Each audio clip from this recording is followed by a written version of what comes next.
Welcome to another A&B Horror Movies. I am Ben. And I'm Aaron. And today we have a very special guest. We've got Lito Velasco. Hello. And hello. I know I messed it up. And you did it. He played the killer. Plays the killer in All Through the House. Produced Never Sleep Again, which is a documentary about Nightmare on Elm Street. With all fans and stuff like that, which is really cool. Loads, yeah. Had a book that came out a few years ago. Is that right? I edited the book and I worked on the book with the author for 3 years. So very cool. Aaron, that went along with Never Sleep Again, right? You edited the book that came out afterwards. Is that right? Yeah, the book was a really, really thorough examination of the original A Nightmare on Elm Street. It didn't go into the sequels. Perfect. I think the original vision had been we were going to try to do one about the entire series. And then just the more digging we did and the more we discovered, it was like, well, we have so much information. Maybe this should just be about the first film, because the book was like this. So, oh my gosh. We got a lot of stuff that I think people hadn't heard before, a lot of photos that people hadn't seen before. I was the head of research and edited the book with Tommy Hudson, who's a fantastic author, and he writes screenplays, and he wrote Never Sleep Again and Scream: The Inside Story and More Brains, Return of the Living Dead, they're all projects that I helped produce. I was gonna say I was technically co-producer on Never Sleep Again. That was that was the first foray into the documentary world. But because Tommy and I had worked on so many projects together, and he knew I was a massive Freddy fan, he was like, "Look, I want you to help me with this because you're the encyclopedia in many ways," and he is as well. But it made it easier for him to write because he could lean on someone that knew things that he knew, and he didn't have to be dictating and asking questions. And can you get the book? Is it available like through Amazon or how? So here's the thing about that is, unfortunately, when we released the book, we had to do a crowdfunding campaign. I see. Because even at the time that the book released, which I think it was around 2015 or 2014 ish, I can't believe I've been so long that I can't remember the exact date, but even then people weren't really into books so much. Like, there were people that we knew would buy this book, but like, it was one of those things where it was like, well, do we try and distribute it through a publishing house? And like, will there be enough interest? And so we ended up crowdfunding it. We did a limited number of hardcover prints. And if you're lucky, you can find one on eBay every now and then. The first 250 were numbered and signed by Tommy, Robert England, Heather Langenkamp, and Amanda Wiss. Wow. And then we had other copies after that. Those that are pricey. Signed. Yes. Yeah. You'll find one every now and then on eBay that's around $750 or so. Boy. So yes. But you can find other editions that are soft cover editions through Amazon, and some of the foreign releases, actually, if you can read the language it's in, you can find it through like Europe and South America did editions, I believe. But there was a point in time where they were working on, I think, a possible audiobook, but I'm not sure if that's still happening or not, or if they even went through with it. I know there was talk about it, but I'm not sure if that's ever going to happen. I hope it does, because it's a great book. But awesome. Well, Never Sleep Again. We'll try to find it. If it is $750, Ben and I might have to start our own crowdfunding campaign. Exactly. Yeah.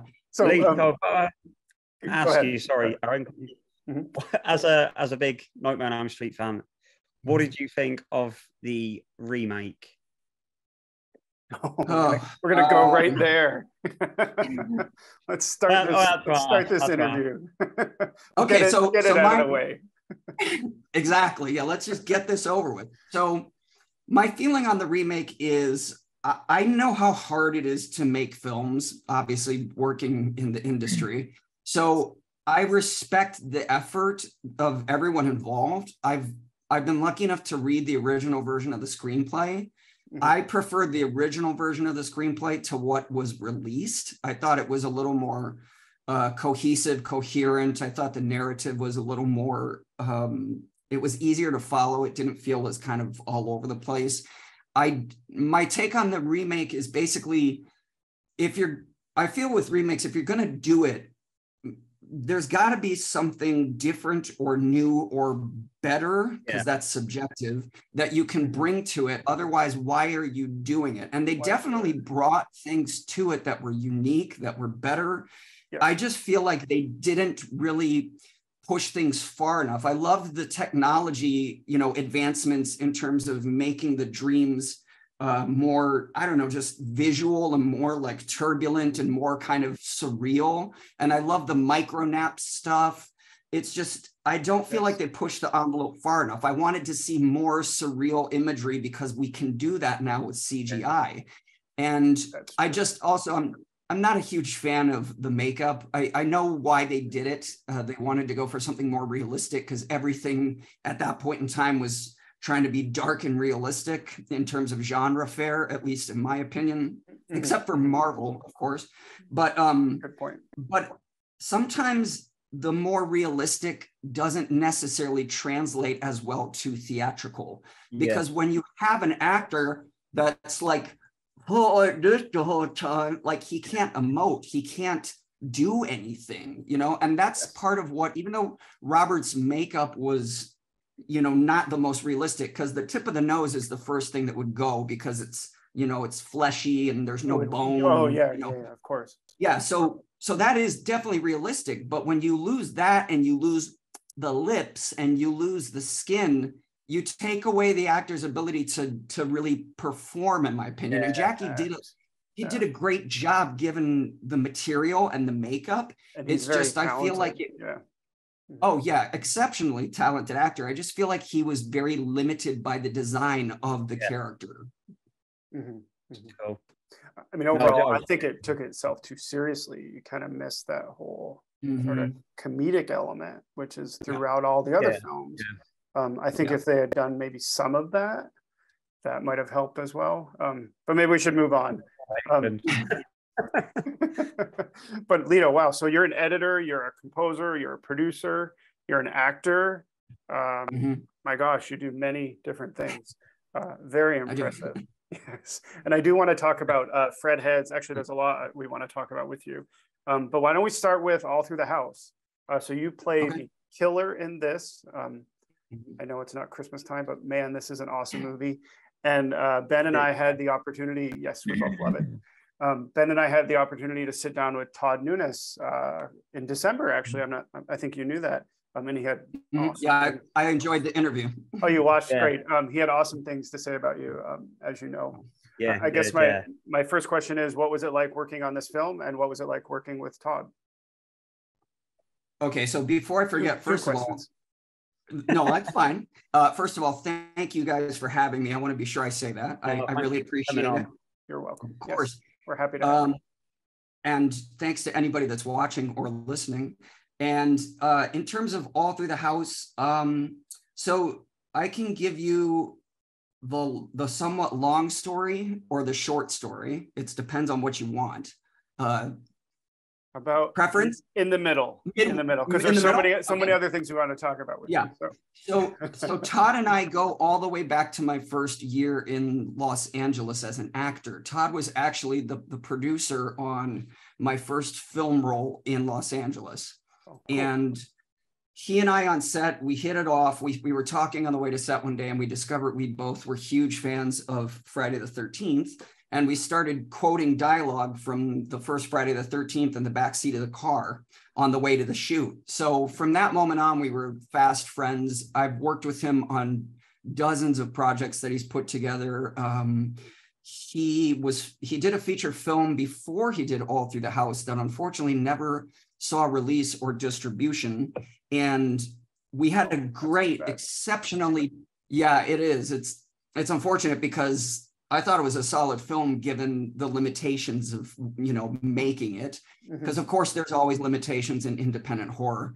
Yeah. And we had a really, really talented performer who was a stunt coordinator, a stunt man, and an actor. He was playing the villain in that film. And I was actually on the crew as the sound department and then just kind of as an assistant to Todd, because we see alike and we both know horror. And so he would have questions like, I need to figure out a way to get this person from here to here. Like, do you have any ideas? And I would say, well, let's not do this because it's been done in like 6 films. Let's not do this. But what if, you know, and he'd be like, oh, I love that, you know, and then what if we did this? Oh, yeah, that makes it even better.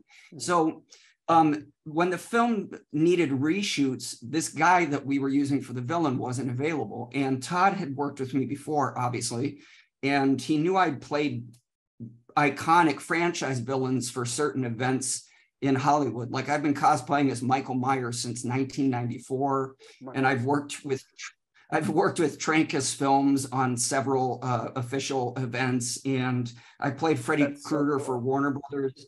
I actually got to wear the makeup that Robert wore in The Nightmare on Street 5. Wow. So he knew I had this experience, and he was like, well, could you fill in for the killer? And I was like, well, I can, but I'm like 3 inches shorter. And he was like, no, we'll film it in a way that no one will ever be able to tell. So we did a lot of days with me wearing the costume and doing these pickups and reshoots. So when it came time to All Through the House, he instantly thought of me. He's like, I want you to be my killer in this film.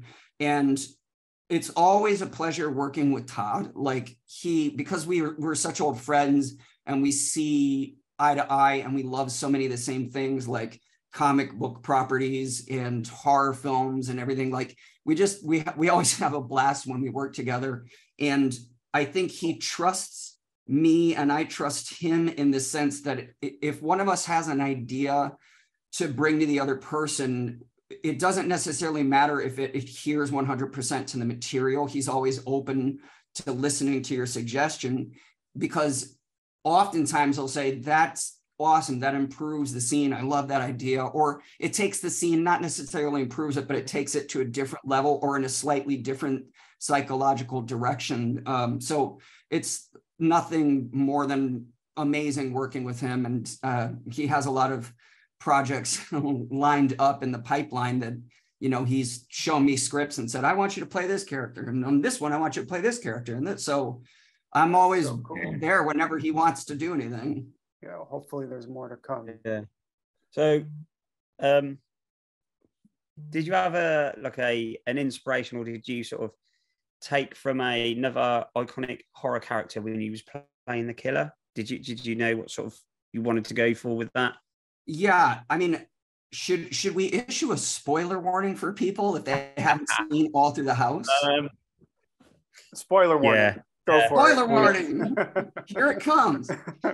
So because that character is not exactly what they appear to be, and because they're also, you know, they're very complex psychologically. I know people would be like, you know, roll their eyes, oh, it's a guy in a mask. And it's like, yeah, but there's a lot more to this character than just that. So I knew that I had to bring something that portrayed the kind of duality of this character, because when you find out that it's Jamie and you find out what happened to Jamie, this is a character who would most likely be more feminine than masculine. But I wrote this kind of backstory that when he was in the asylum, they were giving him injections to keep him masculine, and they were, you know, like that explained, because I actually lost 20 pounds of muscle for the film, because I'm not a huge guy, but I'm kind of big. So I had to lose weight because I was like, well, he wouldn't be muscular because even with injections, it's not like he's lifting weights or anything. Anytime they showed a part of my body where there was hair, I tried to like shave the hair off so that it wouldn't be as masculine. Yeah. And in terms of the movement and all that, I really based it on those ideas of bringing feminine. I mean, again, I should be careful because I'm speaking in sort of traditional gender roles here. So I don't want to offend anyone, obviously, but I was looking at bringing traditional feminine physicality as well as traditional masculine physicality to the role. And I also, you know, looked to Kane Hodder for a little bit of my physicality in terms of when he's standing in the doorway before he does the guy in the bed, the guy that's chained to the bed. There's a lot of him like, you know, breathing up and down. And I took that from Kane Hodder. I took some of the movements of when, you know, there's that shot where he sits up on the couch behind Gia, and that I took basically from Halloween, from The Shape, because because you can't beat the original. And you know, there's head tilts in the film when Jamie when no, that's good. He gets kicked in the groin and he kind of like looks at her like that's not going to do anything because there's nothing there. So you know, of course. So basically those were my inspirations. Very cool. Did you pick a penis from the bag? Did you keep a prop? No, I never got that far. There were plenty of prosthetic penises there was around, a lot. But no, I never took it quite that far. Good one, Ben. I knew you were going to throw that in. I have one last question about All Through the House, because we talked about this with Todd, and he really wanted to show your face in the end, and you kind of see your face a little bit. How did you feel about that? Did you want your face to be shown, or what was your take on that? So Todd and I, at the time, I had really, really long hair, and that was partly just because it was a personal choice at the time, but also I left it that way because of who Jamie was. Like, I felt like, you know, I didn't shave to show that, you know, he had that kind of traditional masculine look, but then he also had longer hair, which to me was kind of representing his more feminine side in some ways. And again, I wanted to show the face simply because it reminded me so much of Halloween, the original Halloween. In the end of that film, when The Shape is unmasked and they show Tony Moran, Tony has, I would say, at that point in time, his, you know, countenance was actually somewhat similar to mine. I'm not going to say I have effeminate features, but my looks are not quite as like rugged as some men. They're a little more, I would say, I've been told that I have a more refined look, whatever that means. So I liked the idea of showing it because I wanted to get the same thing that we had in Halloween, where you're expecting to see this horrifying, you know, visage, like the Funhouse, when the character in the Funhouse is unmasked and, you know, whoa, Gunter, whoa, that's crazy. Yes. But I like the idea of seeing someone that is not scary, that is almost angelic looking, because you know, my hair was longer and, you know, I have long eyelashes, and I thought that would be cool. But unfortunately, the producers, they didn't like the idea. So, but you do see enough. I mean, at least I feel like you at least maybe compromise. You do see enough of your face to get. Yes. Yeah, I mean, I guess to get what you're saying, I think that does come across in it. Yeah, to get an idea of what this character looks like, that he's not misshapen, he's not deformed, he's not something that you'd see and go, ah, you know. Yes. All right. I do want to ask you one question about Found, an indie film. I think it came out in 2012, maybe. Only because I don't think this movie gets talked about all that much. I actually loved it. What a crazy ending, right? Can you just say maybe quickly what your involvement was? I understand you worked on the music department as a composer piece. Or go ahead.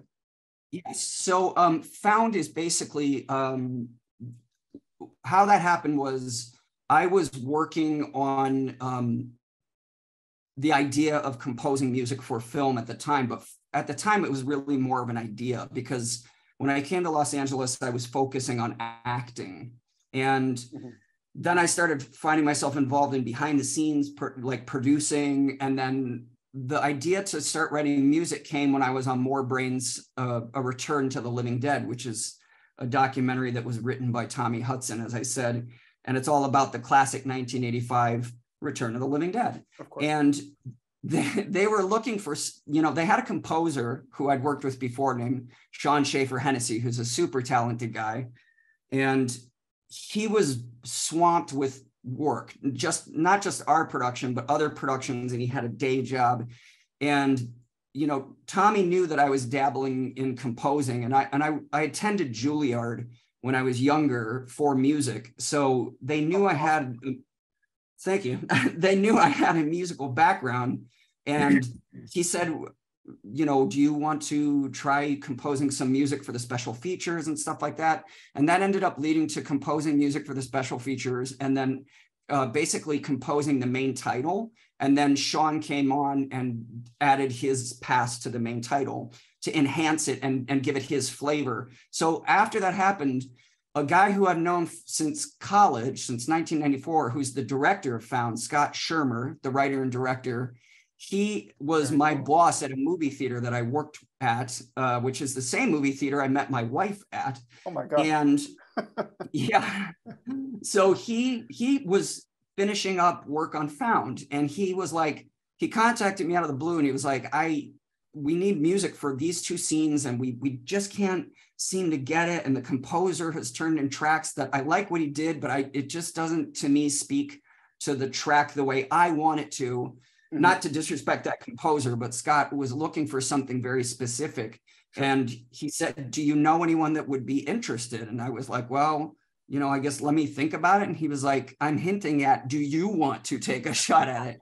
And I was like, that's a feature film. Yeah, exactly. I was like, that's a feature film. I don't know if I'm ready for that step. And he was like, it's only 2 scenes. It's like 10 minutes of music, tops. So I took a shot at it and turned it in, and he loved it. And that ended up becoming part of the film's score. And the cool thing about that is not only that I got to work with someone that I'd known for a really long time, but the film actually won a horror film festival that Elvira hosted in, I think it was in Indianapolis. And because it won the festival, they brought the film to Los Angeles for a premiere. Yeah. And she actually attended the premiere. Elvira's Horror Hunt. Mm-hmm. Yeah. So my wife and I got to meet and hang out with Elvira. And the reason that I tell you that is because my wife and I cosplay together, and she does a pretty killer Elvira. Damn, that's so cool. So that was a very cool. I was so grateful to Scott. I was like, I never thought it would lead to this. So we got to hang out with Cassandra and talk to her for probably a good half hour or so. Yeah, I mean, look, it's got that's awesome. I can imagine. Look, it's got a lot of accolades. Yeah. Best feature, best director, best actor at Elvira's Horror Hunt. So if you're watching and you haven't seen this, check it out. I highly recommend it.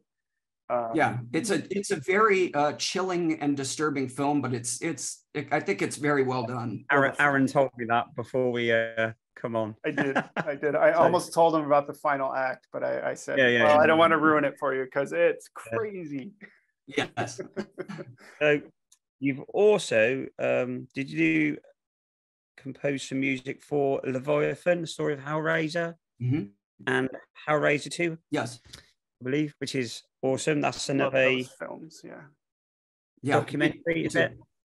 For those, yeah. That's that project is something that came about in, I believe, I want to say 2014, but I'm not actually sure. But the reason that happened was it was very similar.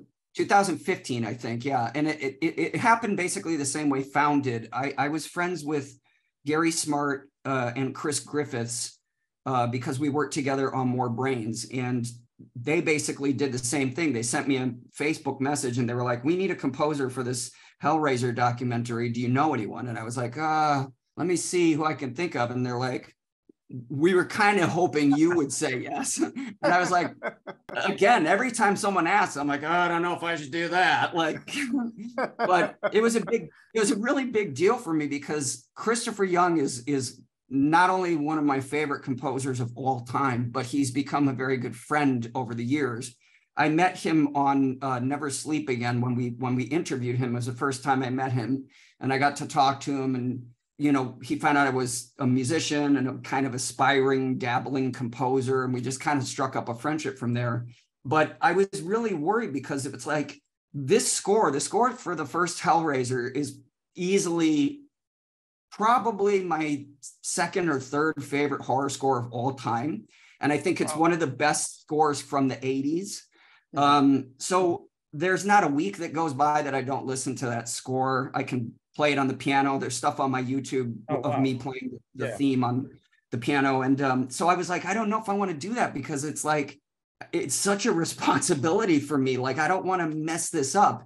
But Gary and Chris, bless their hearts, they had total confidence in me. I actually called Chris and I said, look, I'm composing the score to this documentary, but I want to have your blessing to do this. And he was like, of course you have my blessing. Like, go kick ass and make it great. And I was like, but wait, I want to have your blessing to make it sound like you composed it. And he was like, oh, you don't have to do that. And I was like, yeah, but I want to do that. Like, if you're telling the story of the first 2 and even 3 Hellraiser films, to me, it has to sound like Chris Young. Like, otherwise you're doing a disservice to the material. Like, when I score documentaries, I want it to sound like it came from the world of that film. I don't want it to sound like, Terminator score for like Space Jam. That wouldn't fit at all. No, it wouldn't. No, it'd be very weird, in fact. But Chris gave me his blessing, and he actually went as far as he said, if you want, you can come over and I can give you access to my piano charts and the scores. Wow, and I was like, cool. Yeah. And I was like, that's lovely and amazing, but I have it all memorized already, not to sound conceited, but I listen to this score every week of my life. And he was like, you do? And I was like, it's one of my favorite scores ever. And he's like, it is? He's so modest. Like, yeah, he's so modest. I've seen the movie so many times, but yeah, I'll have to check it out. Cool. If you like, remind me when this is done. I can send you guys download cards. You can download the score. So that's how that happened. Mm-hmm. Cool. And that's how that came about. And the rest is history, as they say. That's awesome. Congratulations, man. It's to hear how these things just sort of fell into place for you. That's very exciting. You should be very happy about that. I appreciate that. Yeah, for sure. Should we talk about your new project, the Fred Heads, that just dropped last month? Sure. Which is a documentary about Nightmare on Elm Street Freddy Krueger fans. I just happen to have a copy nearby. I love that case. So yeah, it's very cool. I love how old school they went with the logo and the painted poster. Yeah, nice. So can you talk a little bit about your involvement with that and what the project is? Of course, absolutely. So that's something that came about because in 2014, I was friends. I met this super fan, Elm Street fan, whose name is Deandra, and she's part of the people that made this film. And because of us meeting and our connection, I ended up becoming friends with some of the other people that she was exceptionally close with. And once we found out we were all Freddy fans, like, the rest just kind of went from there. We just nonstop talking about horror, Nightmare on Elm Street, and Scream. And so the year before, I think they made their film, which is titled, it's a fan film that takes place between the first Nightmare on Elm Street and the third Nightmare on Elm Street. And it's on YouTube, and it's called Don't Fall Asleep. And it's all about Nancy's history. Oh, cool. I'll check it out. I was looking for a pen. I was going to write it down. I'll check it out. Oh. So that came out in 2016. The previous year, I had worked on a short film that was also Nightmare on Elm Street related that was titled The Confession of Fred Krueger. And that was directed by a famous artist named Nathan Thomas Milliner, who is a good friend of mine. And he did the same thing that happened with Leviathan. He was like, I want this to sound like classic Elm Street. Can you do that? And I was like, it would be my pleasure. So I contacted Charles Bernstein and I got his blessing. And I wrote a score that basically sounded like it was just a continuation of the original Nightmare on Elm Street with a few themes from some of the other films thrown in. Well, when Deandra heard that score and they made their film, she said, we'd love for you to score Don't Fall Asleep and basically do something similar. Well, because I'd worked with them on that, when they started to do Fredheads, they wanted fan submissions for the interviews because they talked to fans from all over the world about their love on Nightmare on Elm Street. And they basically invited me. They were like, we'd love to have you contribute if there's anything you want to say. And I was like, well, of course I want to talk about A Nightmare on Elm Street. So I basically submitted an interview that ended up being about 45 minutes long, and they were very gracious to use a good amount of material from there, which I was very flattered when I saw that. And then they asked me if I wanted to be involved with music, which of course, yeah, sure. So I submitted tracks for the underscore, and then the title track was written, it was co-written by a friend of mine that I cosplay with in a group called the Titans of Terror. We're the guys, you've probably seen these photos. We're the guys in the photos of the slashers on the beach. I don't know if you've ever seen, I'm trying to find the picture on my phone, but I don't know. Ever seen the Michael Myers, the beach surfer Michael Myers? Have you seen these photos? Yes, that's you. So that's me. Oh, wow. Seriously? Yeah.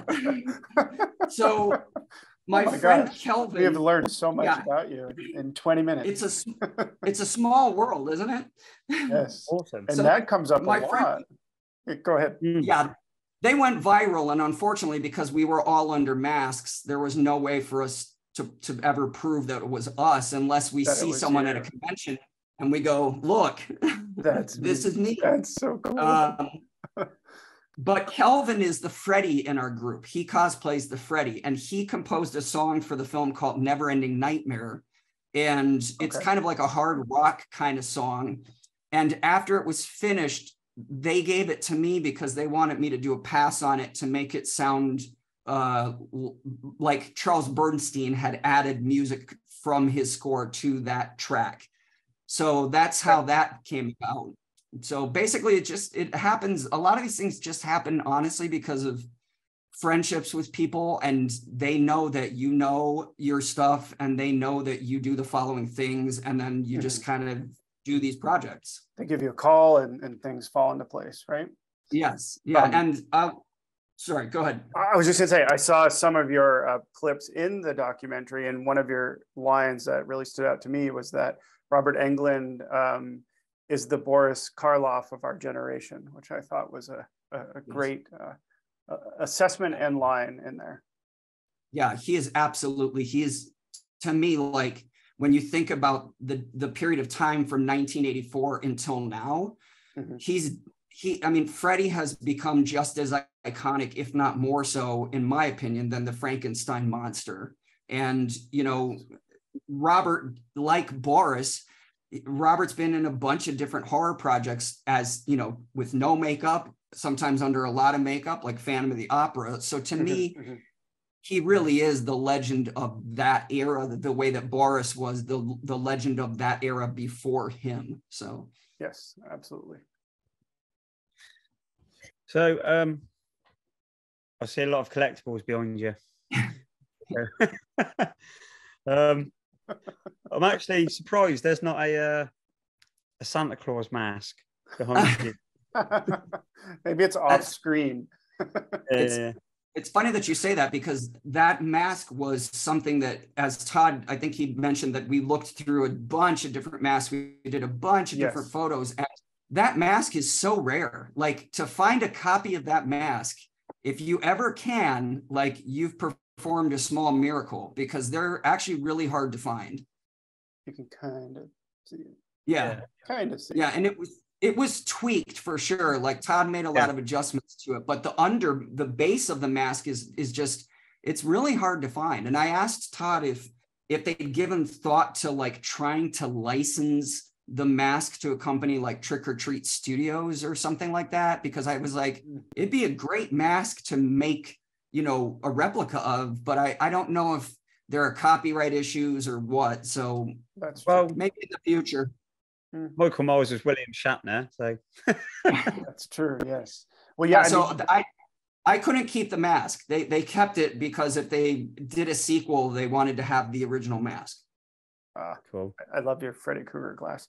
That's so you never know, because the movie keeps getting more and more popular every holiday season. I feel like it's getting even more fans with each passing year. And in fact, maybe in December we could do a video with you and Todd, the four of us. Who doesn't? We would love to talk about it. Yeah. Probably Ashley too, because Ashley and I are really good friends and we work on a lot of stuff together. So that would be brilliant. That would be. I remember saying, I watched it I think I watched it a year before Aaron's hit. I was like, I was just at home and I was looking through Christmas movies and it came up and I was like, oh, what's this? And I remember saying to Aaron, have you seen this film? And I was so surprised at how good it was. I think I watched it twice before Christmas. Yeah, it was really it was really good. And I was saying to Aaron, and then it come round and we had Todd on and stuff, and Aaron was like, yeah, so good. Of course, yes. We get very excited about Christmas horror movies. Yeah. And that's the gift of that film, because a lot of horror films, even if they're appreciated by fans, unfortunately, even if they have a cult following, they tend to disappear over time, because ours is associated with the holiday of Christmas. It's never every year. Exactly. Like it comes around and around and around. Like every November, people start contacting me out of the blue on social media, and they're like, "Are you the guy that stabbed the girl in the eyes in the shot?" And I'm like, "Yeah, that's me." So. Yeah, right. Well, we'll contact you then in October to set something up.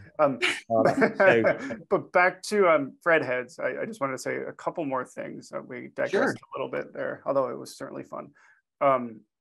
One, how can people check it out? And speaking of videos, maybe we could do a Fred Heads video in the future. But first, how can people check it out? And we'll go ahead. No, I'm sorry to interrupt. I was going to say that would be very cool, because I'm sure I could get the directors and other people that were on the crew involved. Awesome. Yeah, because we would love that. We talk a lot, and we're actually currently working on something that I can't talk about. So I talk to them about every other day. But in terms of Fred Heads, if people want to see it, they have to go to Amazon and they have to buy a copy. But we would love it if they did, because that would only help with the film. I was checking my phone to make sure it's still available, because it was so popular before it came out that not only was it #1 in documentaries, but copies sold out on Amazon entirely. Like people had to wait a week to place an order for the restock, which is kind of cool. Very cool. Wow. Congratulations. Yeah. Is it sold out now? Okay. I'll have to look. It says it's available right now. So. All right. I'm going to get a copy. After this, I will buy a copy. Hopefully it'll come to streaming soon. You're gonna have to send me one day. I'll get 2 copies, Ben, and I'll mail you one. Yeah, definitely. Make sure you have a region-free player. Yes, you do, right, Ben? You discovered. You didn't realize you did. Yeah. Very cool.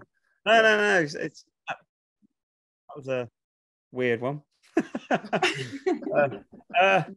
Yeah, no, definitely that would be super cool. Because I was just thinking, actually, because you've said about doing the Fred Heads and talking to all the fans and stuff. Have you seen the documentaries In Search of Darkness? Yes. Yeah. Mm-hmm. Yeah, and I was just thinking it wouldn't surprise me within maybe a few years that there's another In Search of Darkness, and All Through the House would be on there. And if you was on there, it wouldn't. Do you know what I mean? Cool. There's I know, because there's movies on there from the 80s that I've never even heard of. Yep. And it's not all like Freddy Krueger, Halloween and stuff. There's just so many 80s films out there that a lot of people have watched and big fans of, and you'd never know. And it wouldn't surprise me if All Through the House ends up being that way, really. We can only hope. I mean, I think like I was saying, the exposure and the awareness increases every year. 2 or 3 years ago, it might have been 2 years ago, IMDb did they had a story during the holidays about the top 10 horror movies to watch during November and December. And actually the picture of me leaning over, spoiler alert, my dead mother looking down at her corpse was the image that they had on the homepage of IMDb for like a month. That's amazing. And people were like, what's that? Like, what's this film All Through the House? I never heard of it. So that sent us another notch higher. And I know Todd does have plans for future chapters. It's just a matter of it's not exactly the next thing on his plate. There are other things ahead of that. And we have to wait. So, but the story can pick up and continue at any time based on what is laid out for the future. There's no reason that it can't say, 15 years later at the opening of the film. That's true. Yeah. Good point. Cool. All right. Well, we don't want to keep you too long, and I wanted to do a couple of trivia questions, but before we do that, can you talk about some of your upcoming projects? I know that there's one that you can't talk about, but Final Girls Bloodbath, which sounds awesome. Death Ward 13, is that an upcoming one as well? Can you say a little bit about those without getting in trouble? Yes, I can. I'll start with Death Ward 13. Death Ward 13 is based on a pre-existing property that I don't know if I'm supposed to say what that is. Unless I think Todd might have mentioned it on your show, but I think he did. Yes, we'll see. I'm not going to say then don't say anything. So it's based on a pre-existing property, and Todd adapted that into a script, and one of the lead actresses is his sister Ashley, who is the lead in All Through the House. Awesome. And I will be in the film. I won't tell you in which capacity because it's a spoiler. And my wife, who is also, she's a cosplayer, but she's an aspiring model and actress. She will also be involved in the film. Very cool. It's extremely, extremely, extremely gory is all I'll say. I read the script and I was just like, what the hell, dude? Like, I was like, this is savage. So if you think All Through the House is gory, this takes it up a notch. What's the timing? Do you know when? Is it in pre-production? Like what phase? It's in pre-production. Okay. Awesome. So, and Final Girls Bloodbath, is that farther along? So that was actually something that Ashley asked me to be in. She wrote the part for me, which I was extremely flattered and honored. And then the other part, the other final girl that she is not playing, she was talking about, we need this type of girl, and she has to have this personality. She has to be able to do this. And I was like, well, what about my wife, Jennifer? And she was like, oh my God, that's perfect. Because they've acted on a few projects together before in the past. And she was like, I just never thought of it, but she wouldn't even have to act. She could just kind of be herself in some ways. Sure.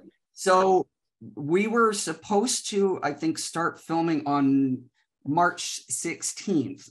We were going to film on March 2nd, but we had a little production snafu and we had to push the date by a couple of weeks. So if people want to find out more about that project, please visit my artist page on Facebook or on Instagram, or you can just go to GoFundMe and search Final Girls Bloodbath, because we talk a lot about what the project is about on the page, and we have a little pitch video. So I think if people want to find out about that, they can go there and find out information. And we've reached our pre-production budget goal, but now we're looking to, it's always good when you reach enough money to actually film, but now we're looking for money for post-production. So if people want to find out more, they can check it out. And we'll take a look too. We'll contribute.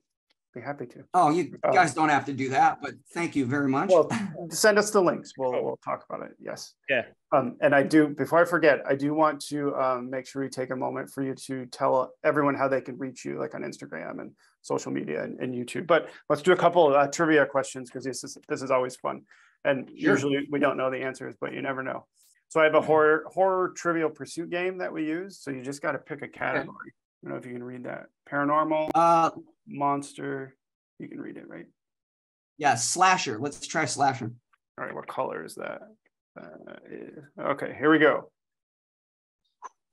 After bewitching TV audiences from 1964 to 1972, what actress portrayed the suspected axe murderer in the 1975 TV movie, The Legend of Lizzie Borden? Oh gosh. Wow. What was the actress's name? So Bewitched. I was going to say it's the actress from Bewitched, I'm guessing. Yes. And her statue is in never Salem. I was never big on that show. That's the problem. I can't think of her name. I was more of a genie kind of guy. Oh yeah, I like that one too. I live not far from Salem, Massachusetts, and there's a statue of her. And really? I drive by it quite often. Wow. I can't think of her name. So this is your question. This should be mine. Ben, do you have any idea? Let me just look. I never do. I've had one good answer out of all these questions. Someone in the kitchen just said Elizabeth Montgomery, and that is her name. Yes. Yeah, that's it. Let's go to the next card. I knew I would know it. When I heard it, I knew I'd be like, yeah, that's it. How is that a slasher question? Oh, Lizzie Borden. Okay. Lizzie Borden. Let's do another slasher question then, just to keep it moving. What is the name of the maniacal hitchhiker Rutger Hauer plays in The Hitcher? Oh my God. I love the movie, but I have no idea. I was gonna say, I've only seen that film about 3 times. So all I can come up with is guy that draws and quarters girl with semis. Exactly. Yes, close. John Ryder. John Ryder, of course. With a Y. Let's do one more. That's like Wes Craven's cameo in Scream. You're like, of course. Right. From Blade Runner. Is that John Ryder from Blade Runner? We'll get mixed up with actors. Who? Which one? Rutger Hauer. Yeah. Blade Runner. Isn't he in Blade Runner? Yeah. He's the villain in Blade Runner. Yeah. Well, villain, Yeah. Oh, here's a fun slasher one. We'll stop at this. Kind of an easy one. Halloween star Jamie Lee Curtis also starred in which 80s thriller about a killer she unmasks on the dance floor? Oh, Prom Night. Of course, yes. I love that that disco dance sequence. Yeah. A classic. Of course, right? It doesn't even belong in the film, but it's so perfect. They had to work that disco music in somehow. The choreography, right? And the light up dance floor. And it's like Megan, right? That sort of dance fight scene, the movie that just came out, isn't needed, but it's the best moment in the movie. Yep. Lito, I'll ask you quickly before Aaron says about. Got some masks behind you. Given the chance of a role in a movie, which mask would you like to wear the most? Michael Myers. Yeah, definitely Michael Myers. I've been cosplaying him for, like I said, since like 1994. And because I actually am working on a project that I can't talk about that's coming up that I might be playing the Shape. And I just got a phone call earlier today. I'm not lying about this, about a photo shoot, a possible photo shoot that involves certain characters, let's just say. So yeah, it would definitely be that. I've studied Dick Warlock and Nick Castle's mannerisms to the point where I can imitate the quick way Nick walks down the stairs. I've got Dick Warlock's robotic 1 foot in front of the other, Michael Myers walk down. So I'd love to be able to do that. If I couldn't do that, because they made him a lot bigger in the recent trilogy than my size, because I'm the perfect size for the original Michael Myers and the second film. Yeah. If I couldn't do that, it would be Ghostface would be the runner-up, just because that's cool. Oh, nice. Yeah, I love Scream. I love Wes. When we lost Wes, that was, having worked with him a few times, it was a really hard personal blow. So I'd love to be able to don that mask and kind of pay tribute to him in that regard, especially because Ghostface is so just like different from a lot of the villains I've played in the past, including Michael. Like, he's not slow. He's very like vicious and moves quickly. And it would be neat to play that. Yeah. We'll see what the new Ghostface is like in the new one. I'm looking forward to that. Yeah. He looks pretty brutal. Yeah. He does, for sure. Well, Lito, this has been awesome. But like I said, can you tell everyone how they can reach you on Instagram, YouTube? Yes, absolutely. I need to actually look at my phone because I don't remember unless I look. Well, I can help you a little bit. Let me see. So you can find me on Instagram at Lito Velasco 23. And you can also find me as The Shape of Fear Cosplay. Just put underscores between every one of those words. And that will be my cosplay page. Awesome. And then on Twitter, I go under the handle at Hollywood Lito, and I go by that same handle on YouTube and on TikTok, which oh my gosh, very active. I don't use it that often. You can find me under at Lito Velasco 23 on TikTok, and then on Facebook, you just type in my name. And it'll bring you to my artist page. And I also have a website that people can visit, litovelasco.com. So if they want to see stuff there. And also, I have to do one quick thing because I promised I would. Go for it. I have to pitch my wife's website on Instagram. Of course. She's known as Run for Your Life Fitness. And if people like horror, and if they're interested at all in fitness, you will really enjoy her page because she is a rabid horror fan. Her favorite franchise is Friday the 13th. This is actually her collection of masks that I bought for her. Oh, and nice. Her favorite villain is Ghostface. And she has a really kind of cute / sexy Ghostface workout video on her page that I think people will enjoy, especially now that the new Scream is out. Oh, yeah. And what was her page again? Can you say what was the Run for Your Life? Run for Your Life Fitness. And there's a reason that it's titled that, but I can't tell you what that reason is because contracts are being worked on. So we get that put in the link of the video as well. What's that? Yeah, we could do that. Yep. Yeah, of the video when it goes out as well, so people can we'll add it in. Yep. Yeah. Oh, yeah. Perfect. All right, well, Lito, this has been awesome. Thank you so much for talking with us. And thank you for watching. If there's anything you'd like us to cover in a future video, just let us know and we will consider it. Sure. Yep. Go over to Instagram, follow us over there. Like our posts. Also follow us over on here, even if you just pass him. Also, go and follow Lito. And thanks for coming on, man. That's awesome. Thank you guys very much for having me. I'm always flattered and honored, honestly. Whenever anyone asks, I'm always like, why does anyone want to talk to me? But this has been awesome. I like talking because oftentimes I don't get to. When I'm playing these villains, I can't talk. So that's true. Yes. Well, then we must do this again. Well, we've enjoyed it. Thank you guys. Agreed. All right. Bye, everybody.